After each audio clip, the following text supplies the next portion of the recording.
Sunday lunches in my family's small Madrid apartment always felt more like battles than meals. The food was flawless, my mother's bacalao melting in olive oil and garlic, the bread warm, the table crowded by cousins, aunts and uncles, plus the inevitable clouds of cigarette smoke that clung to the ceiling. Conversation, though, tended to splinter if I spoke more than a sentence about my work or what I truly wanted, especially when it came to dreams. That afternoon I thought I'd play it safe. My father had worked a night shift at the metro and was on his second glass of wine.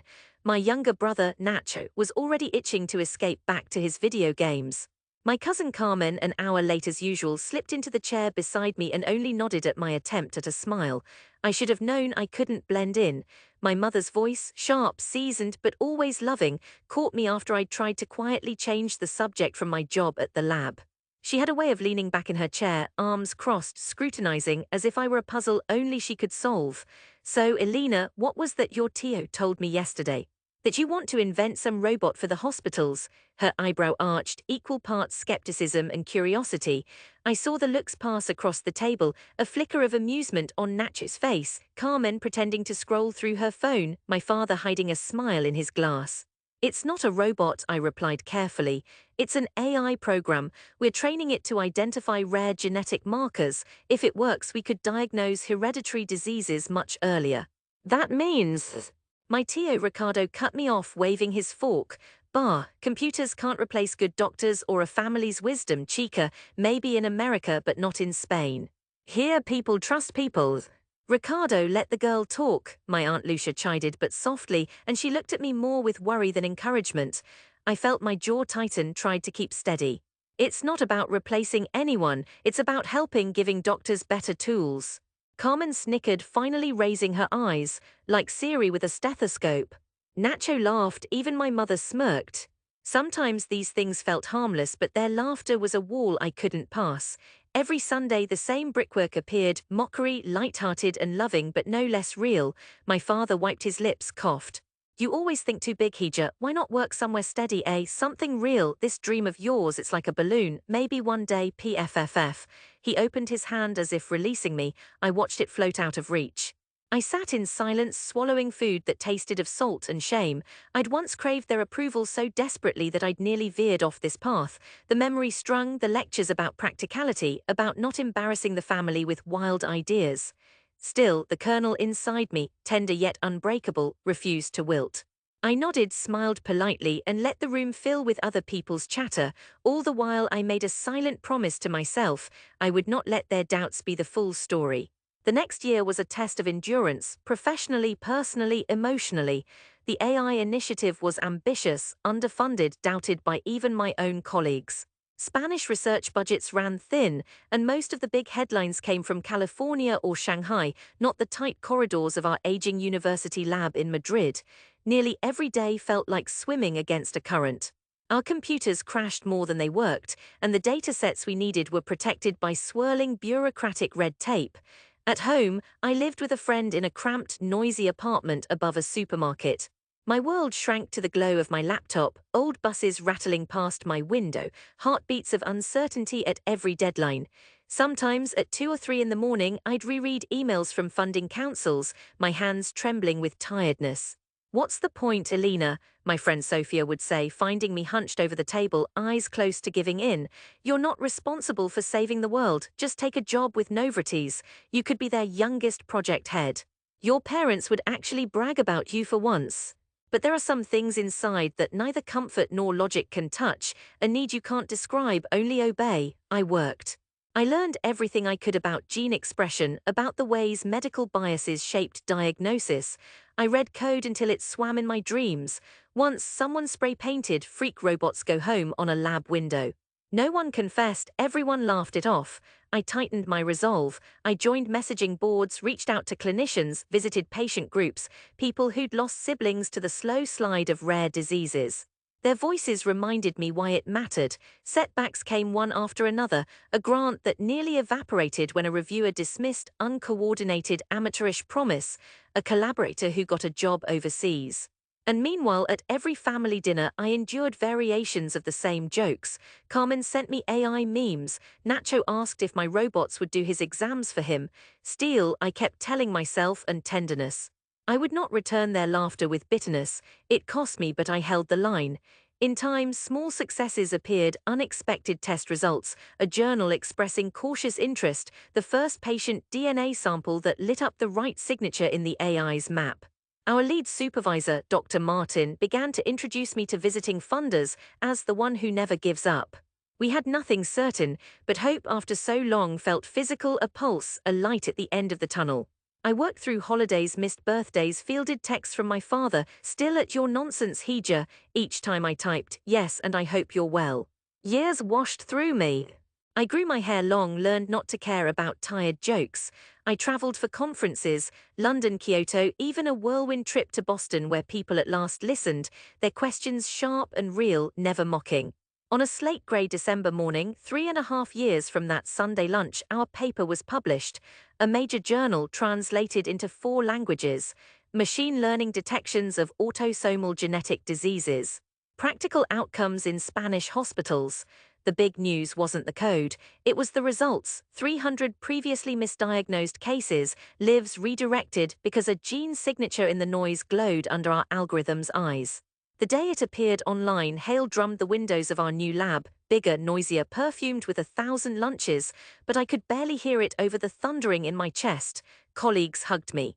Emails poured in from researchers on all continents, all congratulations and requests for collaboration. My phone, for once, rang with congratulations instead of reminders of overdue rent, but the first call I made was home. My mother answered. Her voice, clipped as ever, was touched with something fragile I didn't recognize when I told her. 2 doctors had called the house that morning, she said, wanting to know more about her daughter. The following weeks were a wild whir of interviews and invitations, but nothing mattered more than what my family would say. They'd never seen my work as real, not truly. I longed to bring it home to let them feel what I felt. So I waited until I could return to Madrid, with proof in my hand. The city was waking up as my taxi wound through the winter traffic. Madrid in February was sharp and beautiful, the sun low and thin, the streets lined with plane trees losing the last of their leaves. I breathed in the cold, the mix of perfume and diesel, determined to walk the final blocks to the family apartment. I rehearsed my words in my head, the way I'd done as a child after a school play. Would they understand? Would they care? Or would this too disappear behind the jokes and familiar, gentle pessimism? I arrived just after noon. The apartment looked smaller than I remembered, the plaster above the door flaking, the elevator wheezing. My mother opened the door, arms crossed defensively, her ritual. She hugged me tight for just a moment longer than usual. Inside, the table was set for lunch. My father and Nacho were arguing gently about football, Carmen on her phone, my great-uncle sipping coffee by the balcony. I swallowed, heart pounding. Que pasa, genio? Carmen teased, but her tone had more curiosity than scorn. Just in time for la comida, my father said, half rising. I placed my satchel on the table, unzipped it, and quietly laid out a copy of the journal. My name was right there in heavy black print. At first, only Nacho looked. What's this? He asked, frowning. I slid the second document from my stack, a letter from the Sociedad Española de Medicina inviting me to speak at their annual congress, endorsement at the very heart of Spanish medicine. Then the cherry on the cake, a laminated news clipping, global breakthrough in rare disease diagnosis, a Spanish team leads the way. Above the fold, my face, awkward and beaming, beside my supervisor and 2 clinicians. The silence was immediate and profound. My mother, usually quick with questions or recipes, only stared, mouth open. Carmen set down her phone, leaning forward. Nacho grinned, then tried to pretend he hadn't. I spoke finally. This is what I've been doing. The project you said was just for dreamers. It's working. Real patients are already recovering because of what we built. Hospitals are using it. They say I'm helping save lives. My words sounded less dramatic than I'd expected. I wasn't angry, not even proud. I just felt the ache of years begun to heal. Slowly, my father picked up the journal, thumbing through until my name appeared. He turned it over as if checking for magic and looked up. There was an old pain in his gaze, something I recognized, worry I would never be safe, never belong. But underneath, I saw the cracks, pride, uncertain and raw. It's all here, he asked, all of it in black and white. All of it, I said softer. Doctors in Madrid are already using it. My mother faintly shook her head, not dismissive but stunned. And now, Hija, what will you do now? I smiled, small and real, feeling both steel and tenderness rise from my core. Now I'm home, for a little while at least. For the first time since childhood, the meal was both celebration and apology. At first awkward, then bittersweet, they asked questions. Carmen about how many lives were changed, Nacho if there'd ever be an app. My mother, after the food, kissed the top of my head as if I were a child again. The dream that once embarrassed them had battered its way to acceptance, buying me not just a seat at the table but a voice. I looked at the chipped walls, the worn-out curtains, the balcony that still opened onto the same bustling street, and saw at last that my fight had always been about more than work. It was about the right to dream and the courage to stay soft while the world laughed. In the months that followed, things changed quietly, then all at once. Neighbors who'd scoffed at the computer girl now nodded as I passed. I appeared on TV, awkward in makeup, talking to reporters. My family watched, pride in their eyes where once there had been only worry and doubt. I moved between worlds, the clinical halls of hospitals, the innovation-scarred labs, and always the kitchen table. Sometimes, after difficult days, I would walk Madrid streets, breathing the sweet, cold air, remembering the ache of wanting a different life. My parents began to ask, not what job I would take, but what idea would come next. I wasn't cured of loneliness or fear or the sense of always needing to prove myself. Still, when I returned home, the same battered apartment felt lighter.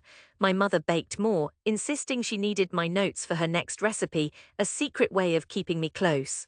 On another Sunday, months later, Nacho pulled me aside before lunch. He looked awkward, twisting his hands. Do you think your AI can help other things, like for people who feel lost? I put a hand on his shoulder, tenderness and steel both pulsing. Maybe not in the way you think, but we can try. He nodded, understanding, just enough, just this once. Afterwards, as plates were cleared and summer sun slanted through the windows, I found myself watching my family, their laughter ordinary but now softer, more like an embrace. I had returned not as a stranger or a dreamer out of place, but as myself, wounded, determined, unafraid. Whatever came next, I knew I could face it, because I had built something no one could laugh away. Because home, for all its doubts and its wounds, had found space for my biggest, wildest dream, and for me.